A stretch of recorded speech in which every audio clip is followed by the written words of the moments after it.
구약성경 1029쪽 이사야 50장 4절로 9절 말씀 제가 받들어 읽겠습니다. 주 여호와께서 학자들의 혀를 내게 주사 나로 곤고한 자를 말로 어떻게 도와줄 줄을 알게 하시고 아침마다 깨우치시되 나의 귀를 깨우치사 학자들 같이 알아듣게 하시도다.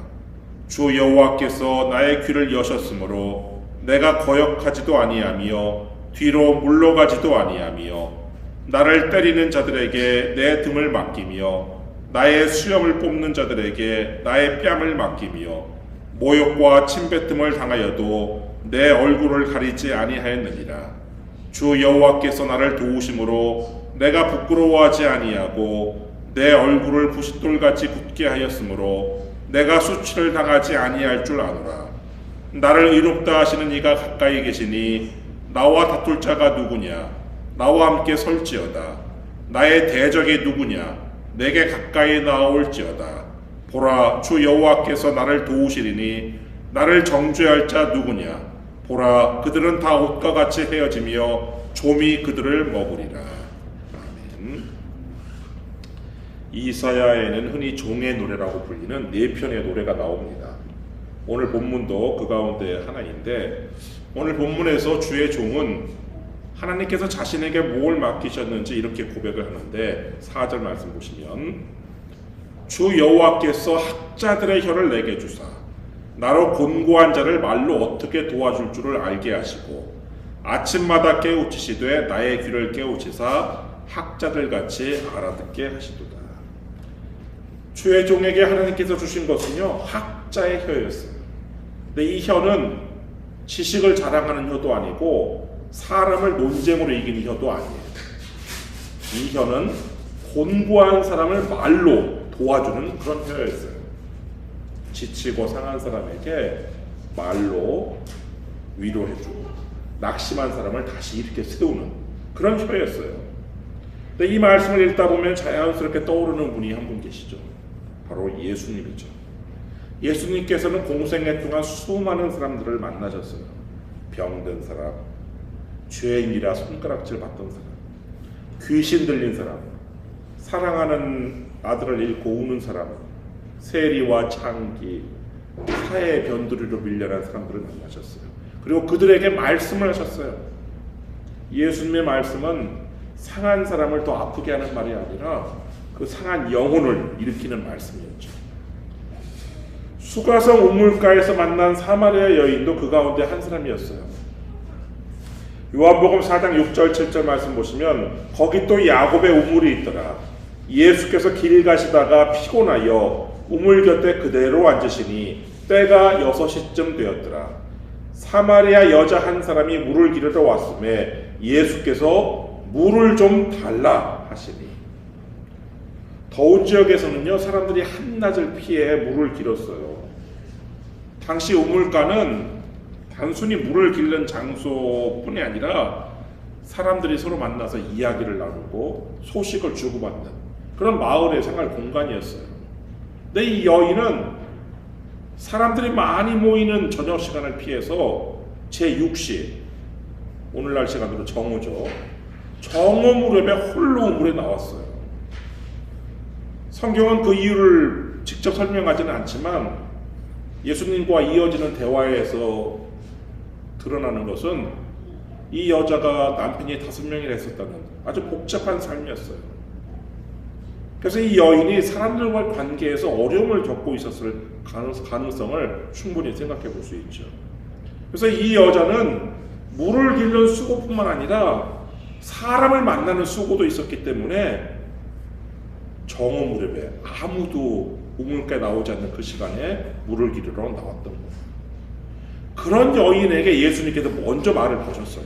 물을 좀 달라. 예수님은 이 여인에게요, 긴 설교부터 하지 않으셨어요. 이 여인의 죄를 지적하는 말부터 꺼내지도 않으셨고요. 그냥 단순하게 먼저 말을 걸어주셨어요. 당시 유대인과 사마리아인 사이의 장벽을 넘어섰고 이 남자와 여자 사이의 사회적 장벽도 넘어섰어요. 예수님께서. 다른 사람들은 이 여인을 어떻게 바라보았든지 간에 예수님은 이 여인을 대화할 가치가 있는 한 사람으로 대해 주셨죠. 예수님께서는 사마리아 여인만 그렇게 대하는 것이 아니라 수많은 사람들에게 그렇게 대하셨어요. 그래서 수많은 사람들이 예수님과의 대화를 통해서 위로를 받고 새로운 길을 찾으며 다시 살아갈 힘을 얻었죠. 이것이 예수님께서 오늘 말씀하신 이 종의 노래에서 이야기하는 바로 학자들의 혀죠. 이사야는 계속해서 말해요. 5절 말씀 보시면 주 여호와께서 나의 귀를 여셨으므로 내가 거역하지도 아니하며 뒤로 물러가지도 아니하며. 하나님께서 귀를 여셔서 말씀을 들려주실 때에 이 종은 들었어요. 그리고 그 말씀을 들었을 때 그대로 순종했어요. 마가복음 1장에서 그런 예수님의 모습을 찾아볼 수 있는데 당시 가버나움에서요 예수님의 사역은 아주 대단한 반응을 얻고 있었어요. 병든 사람들이 고침을 받았고 귀신들이 쫓겨났어요. 사람들이 막 예수님을 찾아 몰려 들어왔어요. 제자들의 눈에는 이 가버나움보다 더 좋은 사역지가 없어 보일 정도였어요. 그래서 새벽에 기도하시는 예수님을 이 베드로가 막 찾아왔어요. 마가복음 1장 37절 모든 사람이 주를 찾나이다. 기도하시는 예수님을 찾아와가지고는 지금 모든 사람이 주를 찾고 있습니다. 이렇게 지금 이야기했어요. 여러분 모든 사람이 찾고 있다. 얼마나 좋은 말이에요. 모든 사람이 목사님을 찾고 있습니다. 모든 사람이 교수님을 찾고 있습니다. 모든 사람이 선생님을 찾고 있습니다. 사람들이 몰려옵니다. 여기서 사역하면 크게 성공할 수 있습니다. 사람들의 기대를 따라간다면 예수님은 당연히 가버나움의 정주에서 정주 사역을 하시는 것이 당연해 보였어요. 근데 기도를 맞으신 예수님께서 이렇게 대답하시는 거예요. 마가복음 1장 38절 우리가 다른 가까운 마을들로 가자. 거기서도 전도하리니 내가 이를 위하여 왔노라. 사람들은 예수님께서 머물기를 원했지만 하나님께서는 예수님에게 가라고 명하셨어요.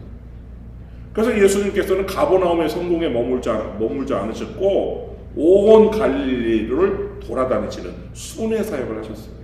마가복음 1장 39절 말씀 보시면 이에 온 갈릴리에 다니시며 그들의 여러 회당에서 전도하시고 또 귀신들을 내쫓으시더라.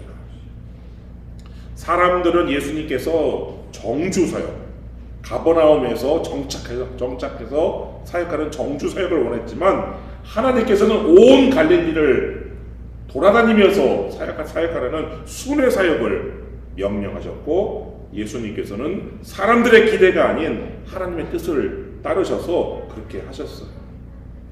네, 여러분 하나님의 말씀에 순종하는 길이요 언제나 환영과 성공으로 이어지는 것은 아닌데 오늘 본문의 종의 노래가 갑자기 훨씬 무거운 곳으로 우리를 데리고 가죠. 6절 말씀 보시면 나를 때리는 자들에게 내 등을 맡기며 나의 수염을 뽑는 자들에게 나의 뺨을 맡기며 모욕과 침뱉음을 당하여도 내 얼굴을 가리지 아니하였느니라.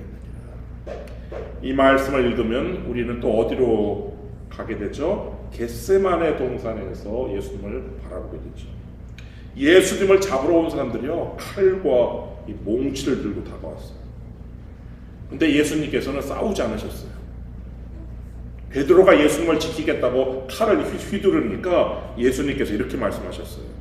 마태복음 26장 53절 너는 내가 내 아버지께 구하여 지금 12군단 더 되는 천사를 보내시게 할 수 없는 줄로 아느냐. 여러분 예수님께서 힘이 없어서 붙잡히신 것이 아니에요. 당장이라도 12군단 더 되는 천군을 동원하실 수 있었어요. 당시 로마 제국, 그 광대한 로마 제국이 보유한 군단이 한 20-30개 정도 군단이 됐었어요. 그러니까 그 로마 제국에 보유한 군대의 절반 정도를 지금 당장이라도 한 데서 불러올 수 있는 능력을 예수님께서 가지고 계셨단 말이에요. 사실 예수님께서 마음만 먹으셨다면 그 천군을 동원해갖고 이 로마 제국 전 세계를 정복할 수 있었죠. 하물며 지금 이 겟세마네 동산에 예수님을 잡으러 온 그 대제사장들의 하인들, 그 사람들 못 물리치지 못하시겠어요? 근데 예수님께서 그렇게 하지 않으셨어요. 그 이유를 예수님께서 직접 말씀하시는데 마태복음 26장 54절, 내가 만일 그렇게 하면 이런 일이 있으리란 성경이 어떻게 이루어지겠느냐 하시더라. 이사야에는 오늘 종의 노래에서도 그렇고 앞으로 나올 종의 노래에서도 그렇지만 메시아가 고난받는 종으로 나와요. 이런 말씀이 성취되기 위해서 예수님께서는 자신이 가진 힘을 사용하지 않으신 거예요. 하나님의 뜻은 예수님께서 무력으로 세상을 정복하시는 그런 왕이 되시는 것이 아니라 십자가를 지시는, 고난받는 종의 길을 가시는 것이 그게 하나님의 뜻이었고, 하나님은 그 뜻에 순종했어요. 그래서 그 자신을 잡으러 온 그 대제사장들의 하인들하고 대항하지 않으시고 스스로 자신을 내어주셨죠. 그렇게 붙잡히신 예수님께서 대제사장 가야바에게로 끌려가서 신문을 받으셔요. 그리고 빌라도에게 넘겨지죠. 그리고 마침내 로마의 십자가형에 처해지는데, 이 로마에서는 십자가형에 앞서서 죄수에게 가혹한 채찍질을 이렇게 시행하는 경우가 흔했어요. 그래서 예수님께서도 채찍질을 당하셨죠.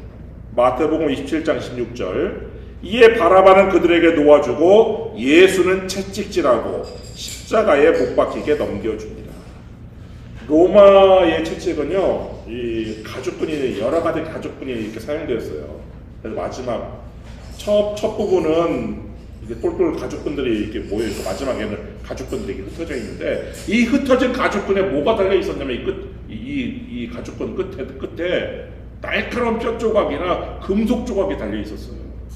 그러니까 이걸로 죄수의 옷을 벗기고 기둥에다 가죽줄로 묶어놔서 죄수가 꼼짝 못하게 한 다음에 이걸로 등을 치는데, 채찍으로 맞는 것도 고통스럽지만 이 채찍 끝에 있는 이 금속 조각이나 이 날카로운 뼈 조각에 이 등 살을 찢고 파헤쳐 간단 말이에요. 그러니까 그냥 몇 대만 맞아도 피가 쫙 흐르는 거예요, 온몸에. 굉장히 고통스럽죠. 이렇게 로마의 채찍질이 아주 이렇게 참혹하기 때문에 로마 시민권자한테는 세 가지를 면제하는 특권이 주어지는데, 첫째 고문, 그 다음에 채찍질, 그 다음에 십자가형, 이 세 가지가 면제되는 특권이 부여돼요. 근데 예수님은 그런 채찍으로 자신을 때리는 자들에게 등을 맡기셨어요. 나아가 예수님께서는 사람들의 모욕과 침뱉음까지 감당하셨는데, 마태복음 26장 67절 말씀 보시면, 이에 예수의 얼굴에 침뱉으며 주먹으로 치고 어떤 사람은 손바닥으로 때리며, 가야바 앞에서 신문을 받으실 때 사람들이 예수님의 얼굴에 침을 뱉었어요. 그리고 주먹으로 치고 손바닥으로 때렸어요. 여러분, 침을 뱉는다는 거, 이거는 뭐 고통을 받는 건 아니죠. 이거는 상대방의 인격을 짓밟고 멸시하는 그런 행위죠. 예수님께서는 유대인들에게만 모욕을 당하신 것이 아니에요. 빌라도의 군인들에게 넘겨진 다음에는 이 이방인인 로마 군인들에게도 모욕을 당하는데, 마가복음 15장 19절, 갈대로 그의 머리를 치며 침을 뱉으며 꿇어 절하더라. 예수님께서는 유대인들에게서, 이방인들에게서 그렇게 수치와 모욕을 당하셨지만, 그 수치와 모욕 앞에서 침 뱉음을 받지 않기 위해서 얼굴을 가리거나 아니면 그런 수치와 모욕을 부끄러워하지 않으셨어요. 이사야가 노래한 주의 종이 이렇게 고백을 하죠. 7절 말씀 보시면, 주 여호와께서 나를 도우심으로 내가 부끄러워하지 아니하고 내 얼굴을 부싯돌같이 굳게 하였으므로 내가 수치를 당하지 아니할 줄 아노라. 사람들은 예수님의 얼굴에 침을 뱉었어요. 주먹으로 치고 손바닥으로 때리면서 가시로 만든 왕관을 머리에 씌우고 갈대로 머리를 치면서 왕이라고 조롱했어요. 예수님의 얼굴에는 이 갈대가 찌른 이 머리에서 나는 피로 얼굴이 피범벅이 됐지만 예수님의 마음까지 꺾을 수는 없었어요. 사람들은 예수님께 수치를 주려고 침을 뱉었지만 예수님께서 부끄러워하지 않으셨어요. 왜 예수님께서 그렇게 하셨죠? 사람들이 나를 어떻게 판단하느냐보다 하나님께서 나를 어떻게 판단하느냐, 이게 예수님께는 더 중요했기 때문에 그렇죠. 사람의 법정에서는 예수님을 정죄했어요. 유대 지도자들은 예수님을 신성모독으로 고발했고, 로마 총독 앞에서는 예수님을 마치 로마 황제에게 대항하는 왕으로 몰아갔어요. 그래서 땅의 법정에서는 예수님께 유죄를 선언했어요. 그러나 하늘의 법정에서는 달랐는데 8절, 나를 의롭다 하시는 이가 가까이 계시니 나와 다툴 자가 누구냐? 나와 함께 설지어다. 나의 대적이 누구냐? 내게 가까이 나올지어다. 사람들은 예수님을 정죄했지만 하나님께서는 예수님을 의롭다 하셨어요. 그래서 예수님께서 당당하실 수 있었던 거예요. 왜? 세상의 판결이 하나님의 판결을 뒤집을 수 없기 때문에. 대제사장이 아무리 정죄하고 빌라도가 사형을 선고해도, 군인들이 조롱해도 하나님께서 의롭다 하시는 분을 죄인으로 만들 수는 없어요. 그리고 종은 다시 선언하죠. 9절 말씀 보시면, 보라, 주 여호와께서 나를 도우시리니 나를 정죄할 자 누구냐? 보라, 그들은 다 옷과 같이 헤어지며 좀이 그들을 먹으리라. 당장은 대적자들이 이긴 것처럼 보였어요. 예수님은 묶여 있었고 그들은 자유로웠죠. 예수님은 피고석에 서 있고 그들은 심판자의 자리에 앉아 있었어요. 예수님은 가시관을 쓰고 있고 그들은 권력의 옷을 입고 있었죠. 근데 하나님께서 말씀하시는 거예요. 그 옷이 영원하지 않다는 거예요. 좀이라는 좀벌레, 아주 작아서 눈에 잘 보이지도 않는 이 좀벌레가요, 옷을 하루아침에 삼켜버리는 게 아니에요. 눈에 잘 보이지 않는 곳에서 옷을 조금씩 갉아먹어요. 특히 좀벌레가 좋아했던 것이 당시에 중요한 의복 재료였던 이 양목, 양털, 그런 동물성 섬유를 이게 좋아했는데, 그래서 그 옷이요, 처음에는 멀쩡해 보이는데 이 좀벌레가 먹어서 시간이 지나면 구멍이 생기고 마침내 옷으로서의 가치를 잃어버리는 거예요. 세상의 권력도 그러했어요. 예수님을 심판할 당시 가야바가요, 대제사장이었어요. 종교적으로 막강한 권력을 가진 사람이었어요. 근데 그 자리가 영원하지 않았어요. 예수님 십자가에 못 박고 난 몇 년 후에 주후 36년경에 이 시리아 총독으로 새로 부임한 이 비텔리우스가요, 이 가야바를 대제사장직에서 해임을 해버렸어요. 당시 대제사장직은 구약시대 이상과는 달리, 구약시대 대제사장은 종신직이 있죠. 아론의 자손들이 종신직을 한 다음에 승계하는. 그러나 이 신약시대의 이 대제사장직은 로마 권력의 강한 통제를 받고 있었어요. 그래서 로마 당국이 임명도 할 수 있었고 해임도 할 수 있었어요. 또 예수님에게 사형 언도를 내린 이 빌라도의 권력도 오래가지 않았는데, 역시 비슷한 시기인 주 36년경에 이 빌라도가 사마리아인들의 폭동을 아주 강경하게 진압을 했어요. 근데 이것이 문제가 돼가지고 이 시리아 총독 비텔리우스가 이 빌라도를 로마로 보내버려요. 너 황제 앞에서 네 일을 해명해라. 그렇게 이 빌라도의 유대 통치가 끝나는 거예요. 가야바도 물러나고 빌라도도 물러났어요. 이들이 가지고 있던 자리와 권세, 예수님 당시에는 아주 영원할 것처럼 그랬었지만, 예수님을 심판하던 날에는 그들이 막 역사의 주인처럼 보였지만, 시간이 지나자 그들이 입고 있던 옷의 이 권력의 옷이 벗겨졌어요. 그러나 사람들에게 버림받으셨던 예수님의 운명은 정반대가 됐어요. 사람들은 예수님을 끌어내렸지만 하나님께서 예수님을 높이셨어요. 사람들은 예수님을 정죄했지만 하나님께서 예수님을 의롭다고 말씀하셨어요. 사람들은 예수님을 십자가에 못 박았지만 하나님께서는 예수님을 죽은 자 가운데서 다시 일으키셨어요. 그래서 바울이 그 놀라운 반전을 이렇게 노래하는데, 빌립보서 2장 9절로 11절, 이러므로 하나님이 그를 지극히 높여 모든 이름 위에 뛰어난 이름을 주사 하늘에 있는 자들과 땅에 있는 자들과 땅 아래에 있는 자들로 모든 무릎을 예수의 이름에 꿇게 하시고 모든 입으로 예수 그리스도를 주라 시인하여 하나님 아버지께 영광을 돌리게 하셨느니라. 로마 군인들은 예수님을 조롱하는 차원에서 무릎을 꿇었지만 초대교회 성도들은요 예수님을 주님, 당시 황제에게만 사용할 수 있는 호칭인 주님이라고 고백하면서 무릎을 꿇었어요. 그리고 이 초대교회 성도들은 그 고백을 말로만 하지 않았어요. 자신의 재산을 내어놓았고 자신의 삶을 드렸으며 어떤 이들은 예수님을 주라고 고백하기 위해서 자신의 목숨까지 내놓았어요. 여러분, 누가 참으로 승리했어요? 십자가 아래에서는 로마가 승리한 것처럼 보였지만, 대제사장 가야바가 승리한 것처럼 보였지만, 빌라도가 승리한 것처럼 보였지만, 부활의 아침이 밝자 하나님의 판결이 드러났어요. 하나님의 명령, 십자가를 지라, 이 명령에 순종하기 위해서 가지고 계신 힘을 사용하지 않으신 예수님, 얼마든지 피할 수 있었지만 그 고난을 피하지 않으신 예수님, 모욕과 수치를 당하면서도 뒤로 물러서지 않으신 그 예수님을 하나님께서 지극히 높이셨단 말이에요. 그래서 예수님의 이야기, 복음은 수치로 끝나지 않아요. 순종은 십자가로 이어졌지만 그 십자가는 부활로 이어졌기 때문에 십자가가 끝이 아니에요. 부활의 영광이 뒤따르는 것이죠.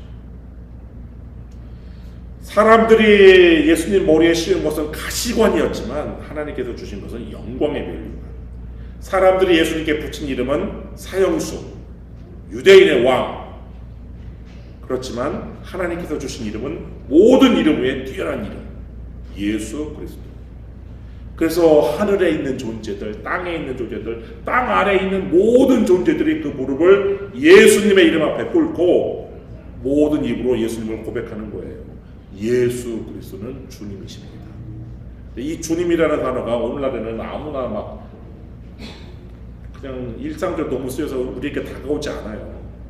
당시 이 단어는요 그냥 로마 황제나 신에게만 쓰이는 그런 호칭이란 말이에요. 그런 호칭을 예수님께 모든 무릎이 꿇고 돌리는 그런 예수님이 되셨단 말이에요. 여러분, 오늘 종의 노래는 우리에게도 같은 믿음의 길을 보여주는데 먼저 하나님의 말씀에 귀를 여셔야 돼요. 그리고 하나님의 뜻을 깨달았다면 뒤로 물러가지 마세요. 물론 우리가 하나님의 말씀에 순종한다고 언제나 편안한 길만 열리는 것은 아니에요. 예수님의 순종이 십자가로 이어지듯이 우리의 순종도 고난이 동반될 수 있어요. 그러나 십자가가 끝이 아니라는 것을 잊어서는 안 돼요. 하나님께서는 순종하신 예수님을 죽은 자 가운데서 일으키시고 지극히 높이신 것처럼 사람들의 평가보다 하나님의 평가를 바라보면서 그 말씀에 따른 순종에 따른 그 고난도 우리가 감내한다면 당장은 손해를 보고 낮아지는 것처럼 보이지만 하나님께서는 궁극적으로 여러분들을 높이시는 것이지. 여러분, 하나님의 말씀을 들으시고 들은 말씀에 순종하시며 어떤 어려움이 있어도 뒤로 물러가지 않는 저와 여러분이 되시기를 주님의 이름으로 축원합니다. 기도하겠습니다.